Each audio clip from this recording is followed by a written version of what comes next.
해원 컨설팅 연구소에서 들려드리는 한반도 철학자 24, 24분 중에 오늘은 11번째, 지난번에 이어서 제가 이번에는 불교에 관계되는 분인데 조선 중기의 서산대사에 대해서 한번 알아보겠습니다. 서산대사는 제가 좋아하는 서산대사 스님 중에 한 분인데, 이제 왜 저는 그런 이야기 서산대사를 좋아하냐면, 우리 집에 아들이, 물론 딸이 있고 아들 둘이 있는데, 큰아들이 물론 뭐 부모 입장에서는 기대가 좀 높겠죠, 그렇죠? 그래서 항상 동생이 있으니까 동생한테 모범이 되어라라고 항상 얘기를 하거든요. 그런 얘기를 할 때 서산대사의 시를 제가 하나 항상 아들한테 읊어줍니다. 뭐냐면, 여러분들도 아마 다 알 거예요. 저 눈 덮인 들판에 함부로 걷지 마라. 내가 걷는 이 한 발자국이 뒷사람에 걸어오는데 하나의 이정표가 된다. 즉, 저도 뭐 산에 그 눈이 많이 온 산도 등산도 해봤는데, 그러면 이제 러셀을 한다 그러는 게 눈을 헤치는 거. 사람이 잘 가야 뒷사람도 잘 따라오거든요. 근데 눈이 덮였다 그러면 길이 안 나타나잖아요. 근데 이선을 똑바로 가야지. 이 비틀비틀 가다 보면 뒷사람도 비틀비틀 갈 수 있잖아요. 그러니까 함부로 가면 안 된다. 그래서 행동을 또 올바르게 하라. 그래서 형이 행동을 잘 해야 네 동생도 잘 따라가지 않느냐라는 뜻으로 항상 이런 이야기를 하는데, 항상 이 서산대사에 보면 그런 거, 내 행동 하나하나가 얼마만큼 이 많은 사람이 영향을 미치는지 서산대사는 그렇게 설파를 했고, 또 서산대사에 관한 것도 여러 가지 설화도 많잖아요. 사명대사 제자. 서산대사는 호가 휴정이라고 하는데, 사명대사는 유정이라고 하잖아요. 항상 또 서산대사, 사명대사를 도술로 갖고 실험하잖아요. 뭐 예를 들어서 불교에 보면 항상 살생을 하지 말라 하잖아요, 그렇죠? 그래서 이제 사명대사가 서산대사하고 마침 이제 도술로 시합을 했대요. 이제 사명대사가 날려다니는 쇠를 잡고 이제 스승한테 물어봤죠. 내가 이 쇠를 죽이겠습니까? 살리겠습니까? 서산대사는 살린다 하면 죽일 것이고 죽인다 하면 살릴 것이고, 그렇죠? 참 애매모호하죠, 그렇죠? 그러나 서산대사는 말하죠. 너는 살릴 것이다. 그러면서 또 말하면서 서산대사 뭐라 하냐면, 여기 방 안에서 나오면서 나는 나갈까 들어갈까, 즉시 또 물어봤대요. 결국은 서산대사 이겼죠.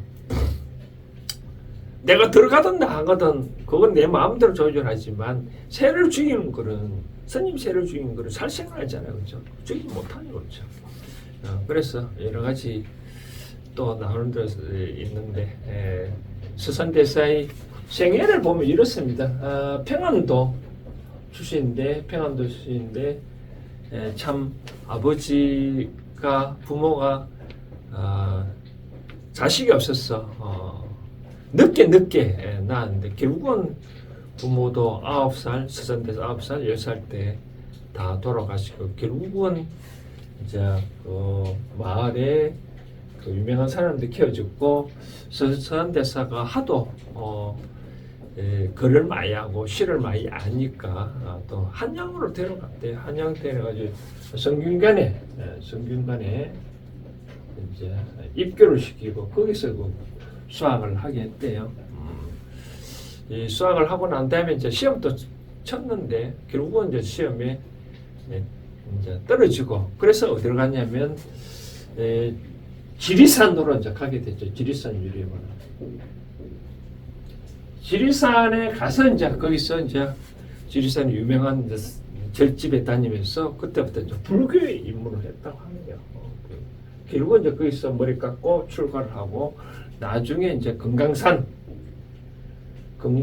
이제 들어가게 됐는데 금강산에 들어갈 때 지은 시가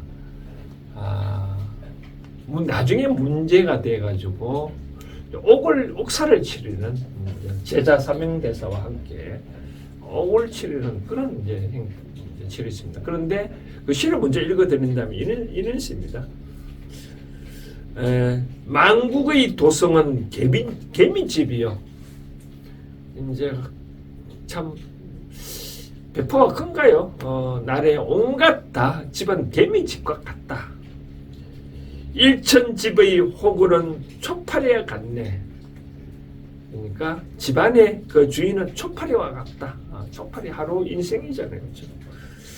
창에 비친 밝은 달 아래 청어하게 누우니 이제 금강산에 들어가서 누우니 이 참 창에 비친 밝은 달에 참 청어하게 누는 그 꼴이 참 행복해 보인다. 끝없는 솔바람 문치가 별미로다라고 하네요. 참 안빈낙도 유자적하게 지는 모습인데 이 시는 나중에 선조 때 정여림의 옥사에 관련돼 가지고 나중에 이제 이 잘못해서 이제 시 문제 때문에 저도 봐도 뭐 시는 참 훌륭한데 왜 그런지는 모르겠지만 나중에 선조가 이 시를 읽고 무고다 해서 이제 풀어주고 나오는데 이제 서산대사 가면 또 이 재밌는 이야기가 서산대사 해안을 볼 줄 알잖아요. 그래서 임진왜란이 일어날 줄 알고 제자들한테 미리 이제 도수를 가르쳤대요. 유정 사명대사하고 재형하고 다 도수를 미리 다 가르쳐놨대요. 유사시에 출두시키기 위해서. 나중에 이제 임진왜란이 일어나고 선조가 평안도로 다 이제 피난길을 갔잖아요. 그때 이제 유정이 이러면 안 된다 해서 전국의 성병을 이제 모집을 해서 집계를 하고 나중에 행주 대첩에서도 성병들이 스님들이 이제 군대를 조직하고 행주 대첩에 참가하고 나중에 선조가 한양으로 돌아올 때도 유정 사명대사가 다 호의를 하는 그런 일을 했대요. 참 아이러니컬하죠. 조선시대는 유교의 날인데도 불구하고 불교인 승려의 힘에 의거 스님들의 힘에 또 받고 또 한양으로 올 때도 그런데 나중에 이제 그 전에 사명대사는 나중에 이제 시험을 치게 됐죠. 명종 때 어떤 일이 있었냐면 과거에는 고려시대 때 제가 지난번에 진울 등등 할 때 불교에서는 성과라는 시험이 있었다 했잖아요. 근데 조선시대 와서는 폐지됐다가 명종 때 다시 이제 다시 부활해서 그때 이제 시험에 합격했는 그런 있습니다. 그래서 서산대사의 배울 점은 이 책도 유명한데요. 제가 좋아하는 책은 성가기감이라고 있는데 성가기감이라고 이 내용은 주로 이런 내용인데 이제 이 조선시대 때 서산대사는 이제 특히 가나선을 참 중심에 있거든요. 가나선을 중심을 했고 그리고 또 교도 무시를 못했고 또 우리가 일반적으로 말하는 그 간세음보살 나무아비 답이라는 그 염하는 거, 염불 하는 거 이걸 세 가지를 다 중시를 했대요. 그래서 서산대사는 어떤 말을 했냐면 부처의 마음, 우리가 지난번에 말했잖아요. 부처가 빙글에 웃으니 마가섭 존자만이 빙글에 웃었다고. 그래서 이심전심, 이심전심이란 말이 거기서 나오는데, 그러니까 부처의 마음을 전달하는 것이 바로 선이고, 부처의 말, 부처님의 말을 전달하는 것이 바로 교다, 경전이다 라고 이제 해서 유명한 말인데, 그래서 이제 서산대사는 맨 처음에 이런 내용을 합니다. 수행의 방법의 입장에서 맨 처음에 교에 집중해라. 그러니까 부처의 말씀을, 부처님이 무엇을 말씀을 했는지 그걸 알아야 진정한 우리가 뭔가 깨달을 수 있지 않냐. 쉽게 말해서 부처님은 깨달은 분이거든요. 부처라면 깨달아요. 그런데 무엇을 깨달으면 진리를 먼저 알고 난 다음에, 그리고 난 다음에 이 진리를 교를 내려놔라. 방하하라. 방하착 하거든요. 쉽게 말해서 부처님이 항상 그런 말을 했거든요. 내가 말한 것도 수행하는데 방해가 된다면 버려라. 하물며 정법도 아닌 것에 집착하면 되느냐라고 오로지 나중에 이제 열반에 들 때 그런 말을 하셨거든요. 자등면 보등면 스스로의 등불이 되고 거기에 대해서 의존하지 다른 데 의존하지 말라라고 그런 얘기를.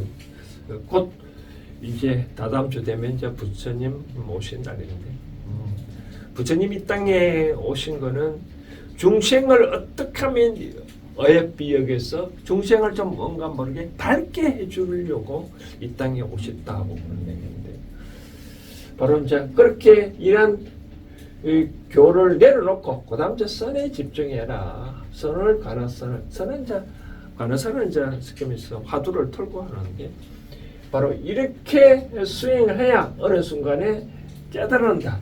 즉 선과 교를 같이 해야 된다라고 해서, 그래서 조선세도 후기에 세계의 임재정에 실천하는 표시가 되는, 그래서 조선중기 이후에 불교는 바로 서선대사의 시종으로 해서, 시조라고 해도 과언이 아닐 정도로 바로 이때부터 진정한 참다운 수행으로 들어가지 않냐라고 그런 얘기를 많이 합니다. 자, 저는 이제 그럼 이걸 뭐 이렇게 나중에 이제 임진은 근데 나이가 많이 돼서 이제 이남까지 내려가지는 못하고 이제 제자들을 맡기고 나중에 이제 돌아가시는데, 왜 서산이냐? 우리 묘양산에 기거했다. 우리 한반도에 보면 묘양산 서쪽에 있잖아요. 서산에서 수행한다 해서 이제 서산대사라고 우리는 하는데, 그는 이제 규정이고. 그럼 현대적으로 이걸 막 소개한 걸로만 끝나면 재미없잖아요. 그러니까 현대적으로 풀이를 할 때 저는 이렇게 생각합니다. 불교에 보면 살해는 하지 말아야 되죠. 살해. 그래도 불구하고 전쟁 때 가면 누구를 죽일 수밖에 없잖아요. 저분은. 그게 왜 그러냐면 바로 진정한 수행은 나라가 없으면 어떻게 그걸 하겠느냐라는 그런 생각합니다. 요즘 좀 나라가 시끄럽죠. 삼성전자가 노조가 영업이익의 몇 프로를 무조건 달라고 얘기하는데, 그 참 두 가지로 좀 문제가 있는 것 같아요. 영업이익은 뭐냐면 영업이익에 포함 안 되는 게 바로 지급이자 부분이 있거든요. 은행에서는 영업이익으로 갖고 지급이자를 얼마만큼 상환할 수 있냐, 이게 1이어야 된다. 1 이상이어야 된다는 그런 표현을 하거든요. 쉽게 말해서 영업이익이 지급이자보다 훨씬 커야 되는데, 통상 기업체들은 영업이익으로 지급이자도 좀 지급하고 그러잖아요. 그래서 그런 것들을 과도하게 요구를 한다 그러면 살아 없겠죠. 그렇죠? 만약에 이걸 과감하게 가지면 뭐가 문제됐지? 투자자, 우리는 영업이익 받고 투자자를 갖고, 투자자는 영업이익 보고 투자를 하는데 이거 다 갖고 가버리면 좀 안 되겠죠. 많이 요구를 하면 안 되겠죠. 그러면 이 어떤 형상이 될까요? 쉽게 말해서 우리가 황금알을 낳는 거위, 알을 하나 낳고 황금 나왔잖아요, 그죠? 그 다음 또 거위를 배를 자르면 그 황금이 나올 쪽으로 다 잘라버리면 어떻게 될까요? 그러면 이제 뭐 그다음 하나도 못 가지잖아, 그죠? 이제 그래서 저는 스산대사가 비록 불교에서 말하는 불살생계도 무시하고 나라를 위해서 이렇게 했는데 과연 오늘날 이익이란 것이 전부 다 내 거냐? 제가 말씀드려보시면 진정한 내 것이 뭘까? 저는 이렇게 생각합니다. 누가 가져가도 가져갈 수 없는 것, 그것이 진정한 내 것이 않겠느냐. 내한테 물건이 있다, 누가 가져갈 수 있잖아요. 그럼 자기 것이 아니잖아요, 그렇죠? 자기 것이 아닌 것에 그렇게 탐할 필요가 있느냐. 그래서 스산대사는 항상 마음수행을 항상 강조를 한 겁니다. 그래서 오늘날 이렇게 뭐 주주든 종업원이든 또 주주도 마찬가지겠죠. 뭐 종업원이 열심히 일을 했기 때문에 또 그만큼 부가 생기고 그걸 또 주주들이 다 간다. 적당한 선에서 뭐 합의를 해야 되지 않냐. 기본적으로는 이 회사가 살아야 누구든 다 갖고 가면 안 되잖아요, 그렇죠? 회사가 살아야 결국 내년에도 갖고 갈 수 있고 또 내년에도 후내년에 갖고 갈 수 있는 하루아침에 다 갖고 가버리면 그럼 내년에 어떻게 할까요? 그걸 바탕으로 재투자도 해야 되고 그런 문제인데 바로 스산대사의 호국정신, 나 자신보다도 나라를 생각하는 마음, 그리고 항상 나는 내 행동 하나가 바로 후배들한테 귀감이 되어야 된다는 그 눈 덮인 들가를 걸을 때 함부로 걷지 마라. 그 발자국은 후임자의 이정표가 되려니 이 하나의 행동이 얼마나 중요하다는 것을 여러분들이 스산대사의 일대기를 보고 생각을 하면 참 앞으로 인생에 살아가는데 마음이 도움되지 않겠냐라는 생각을 해봅니다. 자, 한반도 철학자 되니포 11번째로 있고 다음에는 또 유교로 또 한번 넘어가 보겠습니다. 다음에 또 뵙겠습니다. 감사합니다.